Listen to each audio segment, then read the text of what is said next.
It's that time of the week, and today we are joined by Lisa Cohen. I had a chance to meet Lisa at one of the events that Joe held a long time ago, and we had spoken about all these things about spirituality and way that we sort of mix everything into how our body worked, and we were in agreement on many different levels, and we had a great understanding of how our body reacts to a lot of the things from an external point of view. And Lisa is here today to explain what kinesiology is, because I don't know anything about it. The only time that I really got a chance to know about kinesiology was this morning. So I'm going to be honest, I know nothing about it, except when I delved into it a little bit. It talked about meridians. It talked about all the things that's happening inside of our body, that we have meridians, and these are lines inside of our body that connects every single part of our organs. It's like the energy pathways of every single part of our body is fully connected to our hands, our limbs, and anything of our body could be manipulated in such a way by doing something to a specific part of your body. Sounds like you do know And about it, Sandro. You do well, know it. I do, but Well, like I'm That's interested it. to know more about it. So Lisa, thank you for joining us. And could you tell us more about the kinesiology that I don't know anything about? Like, I'm just going to shut Yeah. up and I'll let you go for it.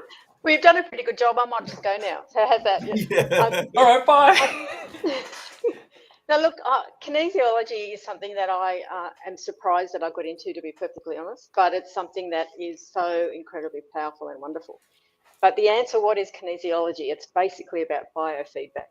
What is biofeedback? It's using your body to understand your subconscious, to understand what's going on in your mind. It's that connection between mind and body. And what's different about kinesiology is that we use what's called muscle monitoring.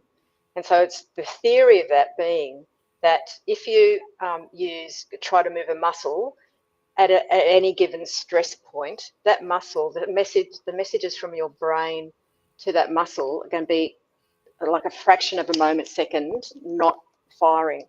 And so the idea, so I'm just going to try and show you. So the idea, in here, I use this muscle here in the elbow.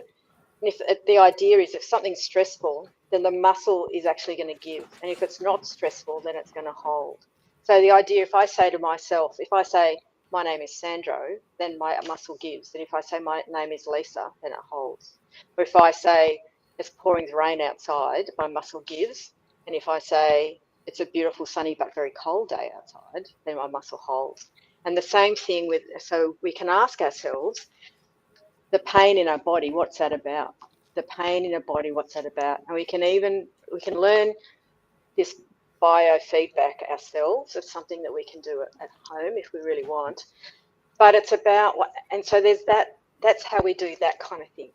So that's what that kinesiology part of it is. But the way I describe it to people, is two ways I describe this, is that it's all about frequency. So every cell, every atom in our body resonates at a certain frequency. So everything is energy and matter. So every part of our body resonates at a certain frequency. When stress, when grief, when frustration comes into when we feel it, it changes that resonant frequency of our atoms, of our cells, of our organs. So and so then that can create, if that stays for a long time, then it could create illness, anxiety, a whole lot of different things, and it can create the biochemistry in our body.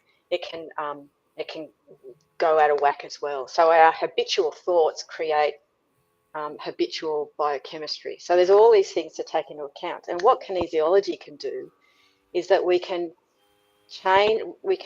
using that different modalities that are frequency-based modalities. It's about getting your atoms and your cells back to their innate frequency. So you're actually living with ease rather than dis-ease, if that makes sense. So there's that kind of explanation. Another one is I've always since I was in high school, I wanted to be an archaeologist.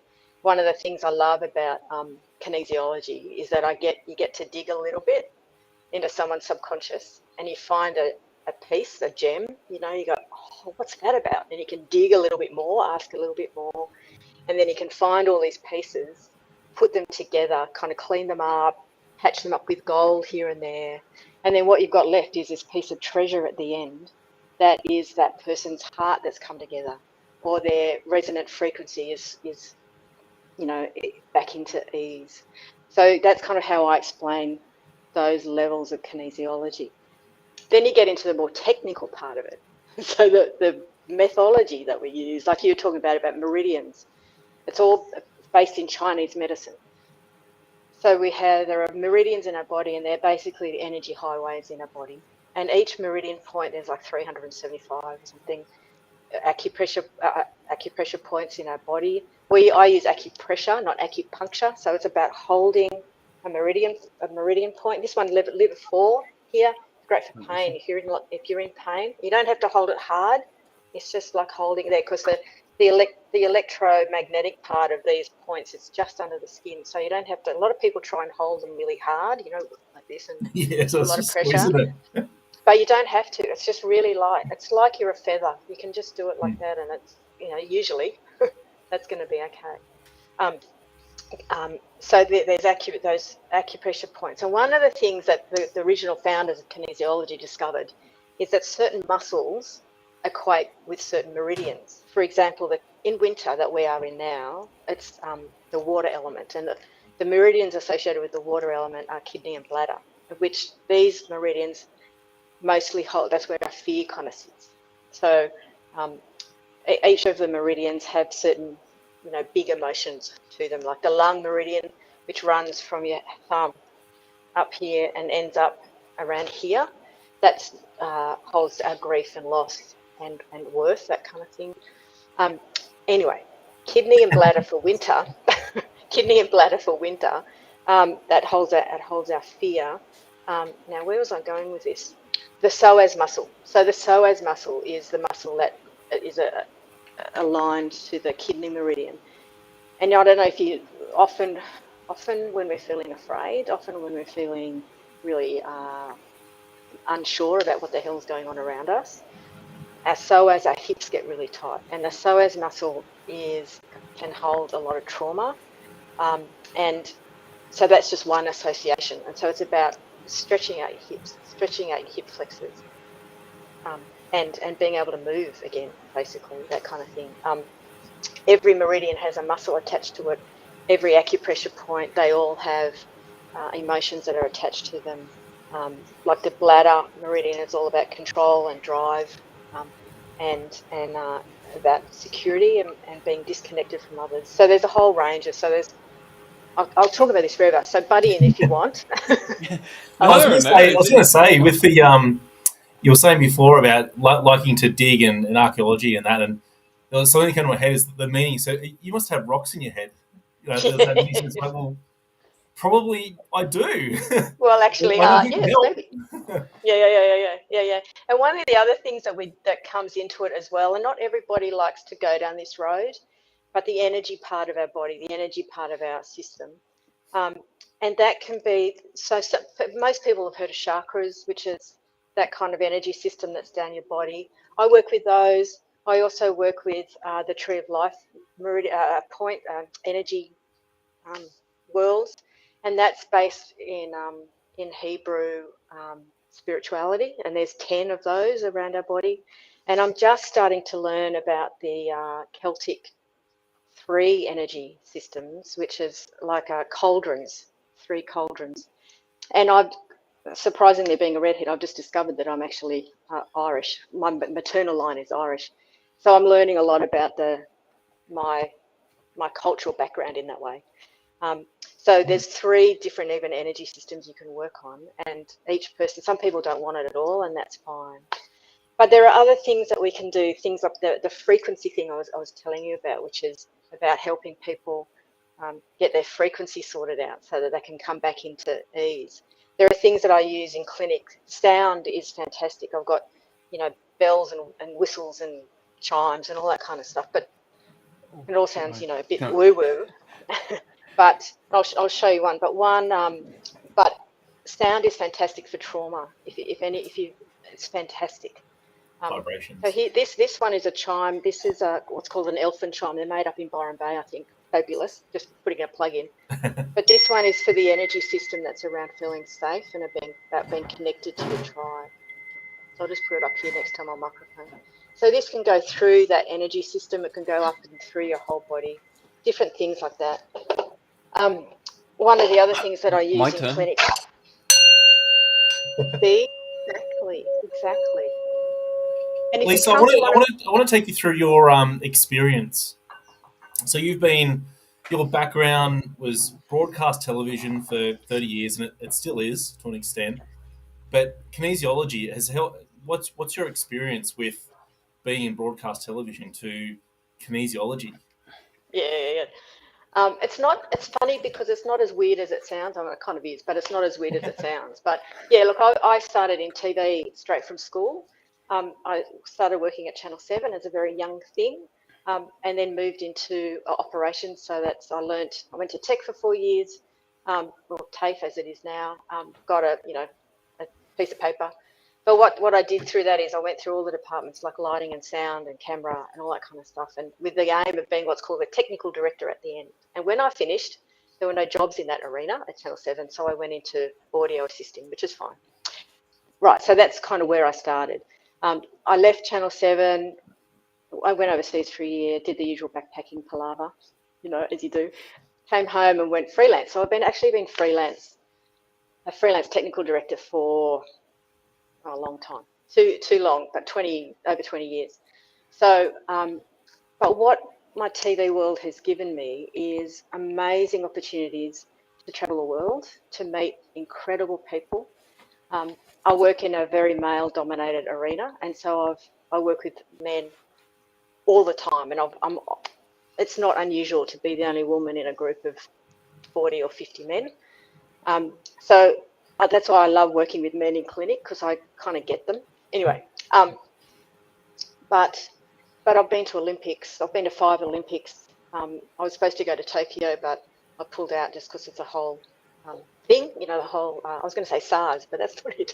The whole COVID thing. I'm hoping to go to Paris if I got asked. But I'm going to, where am I going? I'm going to Qatar to do work on the World Cup. I've been asked to do that, and I'm feeling quite, privileged to be asked to these things because it's amazing, right? And here on the domestic market, I work on sport. I work on rugby league, AFL, all those kinds of things. I work in studios doing, work at the ABC. I work on the Chase, even, stuff like that. So I'm, spread out amongst the stuff. And your experience with kinesiology. So you've used kinesiology yourself? Yes, Yeah. I have. Yeah.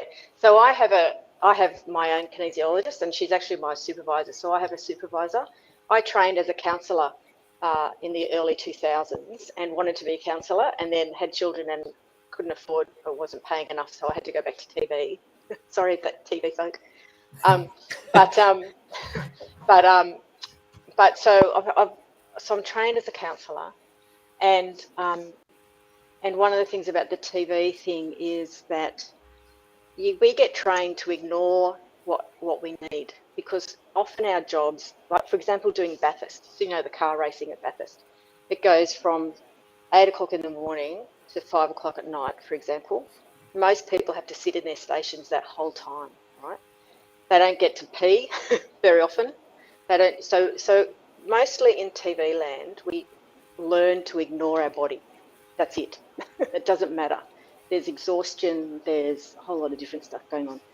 One of the things that I've had to unlearn, and I've done that through kinesiology and other modalities, I guess, but I've had to learn how to listen to my body so I don't ignore it, because most of us ignore our bodies, and there'll be a little whisper. It might be a little ache or a pain or a sleepless night, and then if we don't pay attention, it gets louder and louder and louder.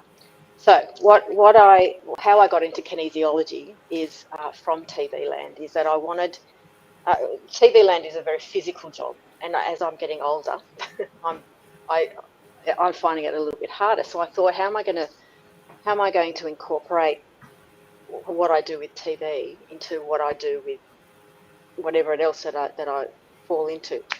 So kinesiology, it was introduced to me through various forms, acupuncture, acupressure, as well as a bit of healing myself. When I was trying to hold pregnancies, I got into it that way. So I decided to go back into counselling. I'd have to do a master's and blah, blah, blah. So I didn't want to do that. Kinesiology came up, an opening came up in a college. So I applied on Thursday. They got me in on Friday. I started on the Monday. I had the weekend to organise my kids' babysitting to get them to school in the mornings and after school. It all happened, like it all just flowed. Everything just happened. It was incredible. So one of the things, the connection between the two is that TV land is all about frequency, light, colour, little atoms running through the cables. It's all frequency. It's all frequency. My job is to fiddle with colour, to make people look good, to make the green look green, to make the skin tone look whatever the skin tone is. That's all colour. I've worked with sound, and it's all about getting those frequencies right, if that makes sense. And so that's what I do in here, in this space, is I work with the frequencies of people's bodies, of their spirit, of their heart. So that's the connection between the two. Wow, that's really interesting how you talked about the energy vibrations, because a lot of the things that do happen right around us, which, like when you were talking about colors have specific frequencies and vibrations that we don't really get to see, and just having the right color changes can change people's moods. So you can. Yep. I know there's so many different things that could do this. But then you've come across to talking about energies, and there's even blockages what are some things that people can do today to realize that they have specific blockages, so they can start just get a better understanding of their own bodies? Yeah. Look, probably the most simple and most basic is just awareness. Knowing that if you've got a niggle in your shoulder, then that will mean something, if I can put it like that. If you've like a really simple way, another way is our posture is really important. Our posture is so incredible. It tells us the story of what's going on inside you. So just have a look at your posture. Like I've got one shoulder lower than the other because I've got a scoliosis. Been thinking about it the whole time, like and trying to get the camera out, make sure you're on camera. Yeah. So one of the things you can do is just have a look in the mirror and just look at how you're holding yourself. Turn yourself side on. Is your head forward? Are you slumping a bit? Are your hips forward? All that kind of stuff. Just check yourself out with your posture, and then put yourself up against the wall again in front of the mirror, if you can, and just even up your shoulders. Put your head back. Put your head straight. Look, my head is almost never straight. Like I'm kind of a bit wonky, right? Yeah. And so that's one of. Just check out how your body is holding itself. That can be a really easy and simple way to see what might or might not be going on for you. The way that your hips hold, whether they flare out, flare in, whether your shoulders are slumping, all that kind of stuff, whether you're slightly like that, how your feet are landing on the ground, that kind of stuff. I often see people walking down the street saying, that person needs to come and see me. I can sort them out. Because you can tell the way that people walk, they hold themselves, that kind of stuff. Yeah, that's right. The other way is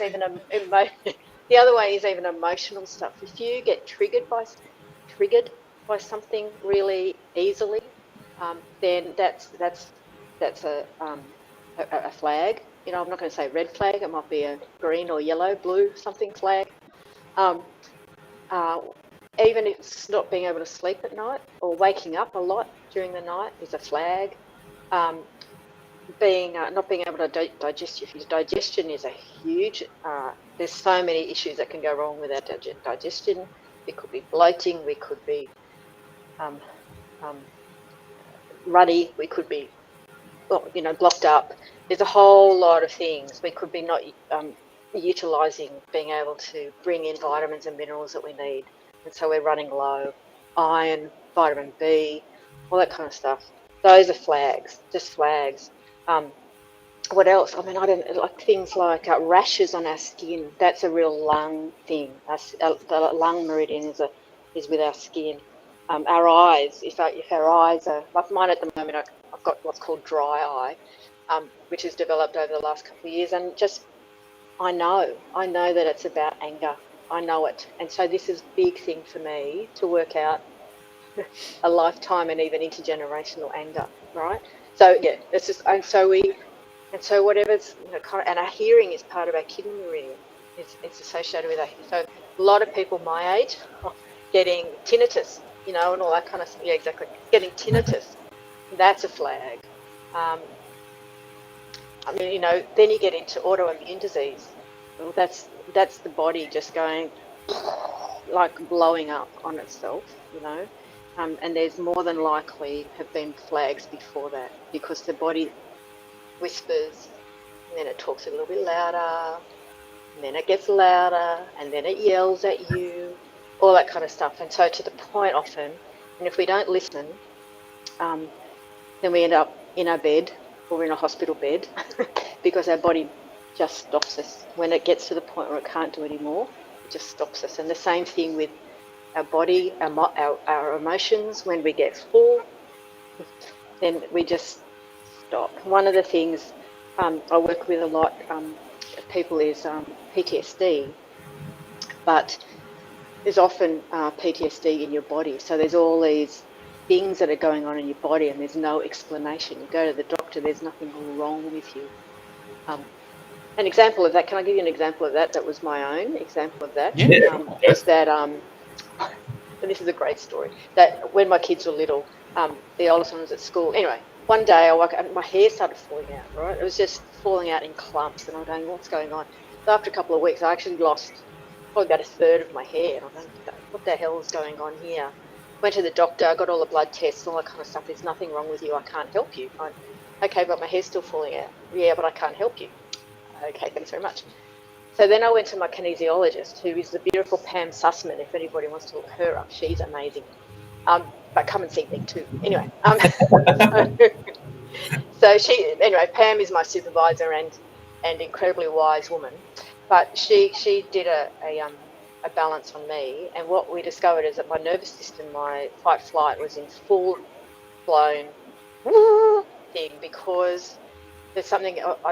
My mother bear, what I call my mother bear instinct, had risen to the fore. One of my kids was having troubles at school, and my fight flight, my nervous system had just gone into this all hell breaks loose. And when that happens, and we all live in this fight flight, most of us live in fight flight a lot, and it's when our nervous system kind of thinks there's danger, and we fall into that. There's freeze as well, and there's fall, and so there's different. This probably isn't the space to go into all of that. However, anyway, so I had a balance with Pam, and she calmed my nervous system, got me back into, and when you're in those kinds of heightened nervous system, the blood goes to all your major muscle groups so that you can fight or run, right? So your digestion goes offline, your thinking brain goes offline, and often the things that aren't that necessary, like hair, apparently, goes offline as well. Anyway, so balance with Pam. The next day, I had no hair apart from the normal natural hair, but it stopped falling out. So it can be as immediate as that. The kinesiology, how we can settle the nervous system and bring that fight flight back into just normal. And I don't know if you've heard about the window of tolerance, which is a nervous system window of tolerance. So if we can bring your nervous system back within your window of tolerance, then the world is a happy place again. My hair stopped falling out. Life was great. Was that a cortisol imbalance? Because then when we have this cortisol overload, this is what's currently happening to lots of people at the moment with the cortisol imbalance, because we're waking up and not allowing cortisone or cortisol to come out naturally the way that we used to have. By drinking coffee, we excite and put our bodies directly into this fight flight mode, right? And feels like that we're fighting for something, and it brings out the cortisol. So when the cortisol comes out, we suddenly feel like we're like so tense, and our body has released.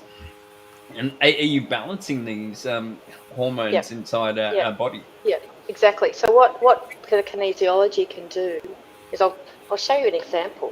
We've got little vials, and these vials are hormones and neurotransmitters. And I don't know if you can see it. This one, what's this one? Estrogen. So this one's estrogen. So what we can actually do with muscle monitoring is discover what hormones, what neurotransmitters, what vitamins, minerals, what it is that's out of balance, and we add that all into the what's called a balance, bringing it all together. And you remember at the beginning I was talking about the being an archaeologist. This is the gem, finding the little gems, and going, oh, let's put that together and see what happens. And it's about creating that ease again in your system, so that cortisol you're talking about, it creates that's that whole adrenal response, right? It creates a biochemistry in our body that when we need it, when we're in danger, absolutely 100% we need it. But very rarely are we able to get out of it. One of the things, even scrolling on your phone, right? Scroll, that I actually heard about this the other night. When you refresh, like say on Instagram, you refresh and it does that little thinking thing. Well, that actually releases dopamine because of the anticipation. And so you get waiting for something to come up, or something new. it's all about that dopamine, but cortisol. There's a thing called the HPA axis, which is the hypothalamus, Yes, I know adrenal, and the word's gone from my head. But it's that. It's all that. It's the axis. It's a triangle where these things go round and round in our body, and one triggers the other, and then we just end up in this state that we don't know how to. It's a ruthless we don't know how to get out of. That's right. And Sally last week was talking about overwhelm. That's exactly where our body is. It's in this overwhelmed state. Doesn't know how on earth to get out of it. We don't know what to do with it. One of the things is come and see a kinesiologist, but the other way is just recognizing that you're exhausted, that your mind's going nuts. One of the things I've discovered recently about, and I'll bring it to me, is that I'm married and have a wonderful husband who I love dearly, but he's a snorer, and because I don't at all. Guilty. But but what I've realised is that I wake up when he's snoring, which then creates my startle response. So I get that cortisol, I get that adrenal response in the middle of the night. And it takes me a while to calm that down, unless I'm absolutely exhausted. I'm awake for a little while I'm trying to. And so my system, when I'm supposed to be resting and restoring and sleeping and dreaming and all those happy things, I'm actually having these cortisol responses. So it's interesting, isn't it? So even when we're supposed to be in what's called the most yin part of our day, which is the resting and the sleeping. Chinese medicine, yin yang.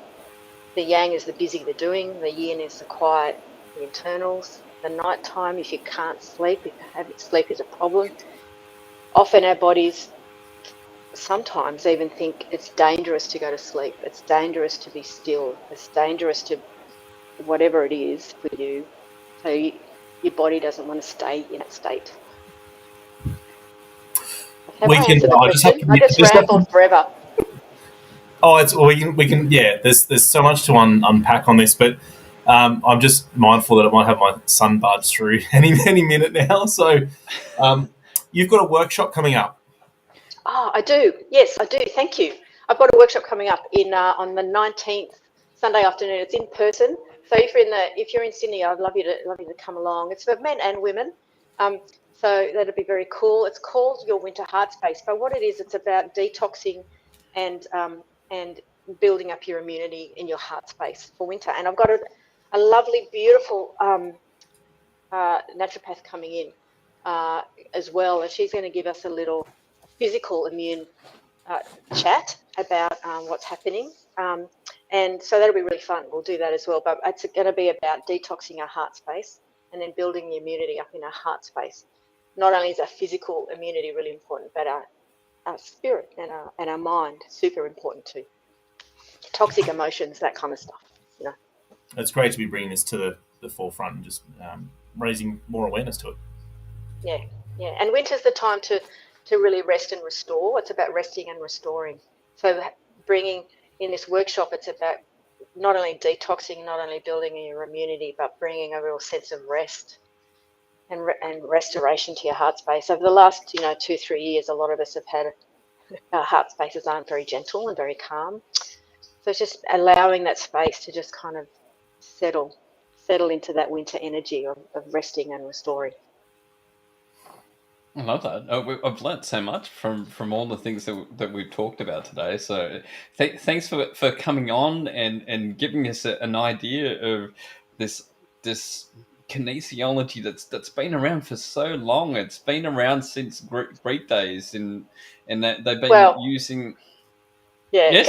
Kinesiology has only been around since the 70s, but the modalities we use have been around since the dawn of time. Yep. Oh, there we go. Yeah.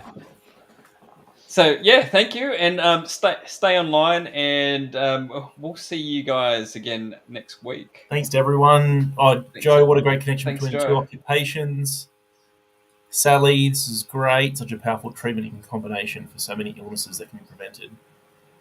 Thank you for asking me on. Thank you, and thanks for everybody listening and watching. Thank you. It's been such an honour and a pleasure to share kinesiology, which is something that most people can't pronounce. So that's good. Kinesiology. There we go. Kinesiology. Yeah. Thanks again, Lisa. All right, see you all. All right, see you all later. Bye.